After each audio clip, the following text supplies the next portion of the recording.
அனைவருக்கும் வணக்கம். எங்களை வழிநடத்தி ஆதரவு தந்து கொண்டிருக்கின்ற அனைத்து நல்லுள்ளங்களுக்கும் என் முதற்கண் வணக்கத்தை தெரிவித்துக் கொள்கிறேன். நமது அதர்வண வேத ஆராய்ச்சி மையத்தின் சார்பாக கேரள தந்திர மந்திர பூஜை பயிற்சி வகுப்புகளை ஆரம்பித்து நடத்தி கொண்டு வருகின்றோம். இதில் பல்வேறுபட்ட நபர்கள் கலந்து கொண்டு பயிற்சி பெற்று வருகின்றார்கள். நாங்கள் இரகசியமாக யார் யார் பயிற்சி பெறுகிறார்கள் அவர்களுடைய புகைப்படமோ அல்லது அவர்களுடைய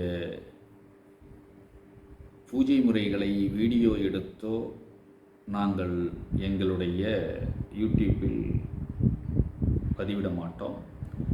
ஏனென்றால் என்னை விட வயது முதிர்ந்தவர்களாகவும் வேறு நல்ல ஒரு அந்தஸ்துடனும் தொழில் ரீதியான ரீதியில் இருக்கக்கூடிய நபர்களும் இங்கு வந்து பயிற்சி பெற்று வருகிறார்கள்.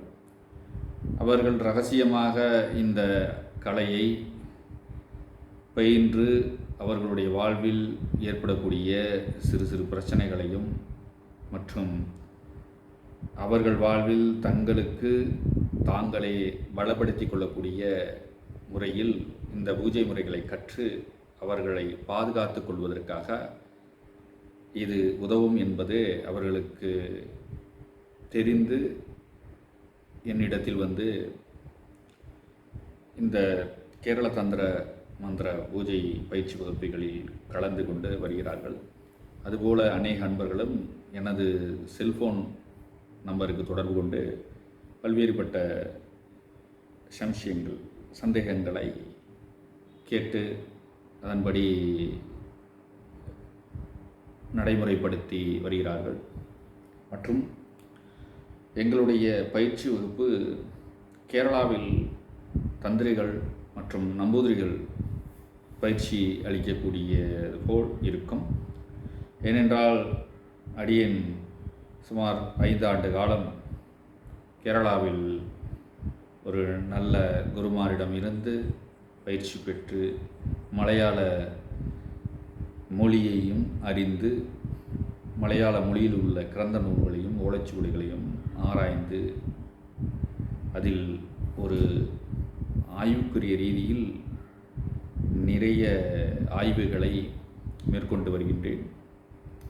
இந்த கலை தமிழ்நாட்டில் விரிவுபடுத்த வேண்டும். மாந்திரிக கலை என்றால் கேரளாவில் மட்டும்தான் பிரசித்தம் என்ற ஒரு நோக்கம் இருக்கின்றது. ஆனால் இங்கிருந்து நாம் அங்கு சென்று மாந்திரிகம் கற்றுக்கொள்ள வேண்டும் என்றால் மொழி ரீதியான பிரச்சனைகள் இருக்கின்றது. ரெண்டாவது, நாம் அங்கு தங்கி பயிலக்கூடிய விஷயங்கள் ஒரு சிரமத்தை ஏற்படுத்தும். ஏனென்றால் பல்வேறுபட்ட தொழில் ரீதியான நபர்களாகவும் குடும்ப சூழ்நிலை உள்ள நபர்களாகவும் இருப்பார்கள். அதனால் அங்கு சென்று பயிற்சி மேற்கொள்வது சிரமம். அதை என் மனதில் கொண்டு தமிழ்நாட்டில் அநேக நபர்களுக்கும் இந்த கலையை கொண்டு செல்ல வேண்டும், பட்டி தொட்டி எல்லாம் கொண்டு செல்ல வேண்டும். ஜாதி வேதம் இல்லாமல் அனைவரும் இந்து சனாதனி அவர்களுக்கு இந்த கலை சென்றடைய வேண்டும் என்ற நோக்குடனும் ஆண் பெண் பேதம் இல்லாமல் எல்லோரும் சமம் என்ற ரீதியில் பெண்களும் இந்த கலையை கற்றுக்கொண்டு வாழ்வில் முன்னேற வேண்டும், அவர்கள் பாதுகாத்துக் கொள்வதற்காக இதை பயன்படுத்த வேண்டும் என்ற நோக்கில் அடியேன் அதர்வண வேத ஆராய்ச்சி மையம் என்ற ஸ்தாபனத்தை ஆரம்பித்து அதன் வாயிலாக கேரள தந்திர மந்திர பூஜை பயிற்சி வகுப்புகளை பயிற்சி கொடுத்து வருகின்றோம். எனவே அன்பர்கள் எங்களுக்கு நல்லாதரவு தந்து எங்களை வழிநடத்த வேண்டும் என்று அன்புடன் வேண்டி வணங்கி கேட்டுக்கொள்கிறேன். நன்றி, வணக்கம்.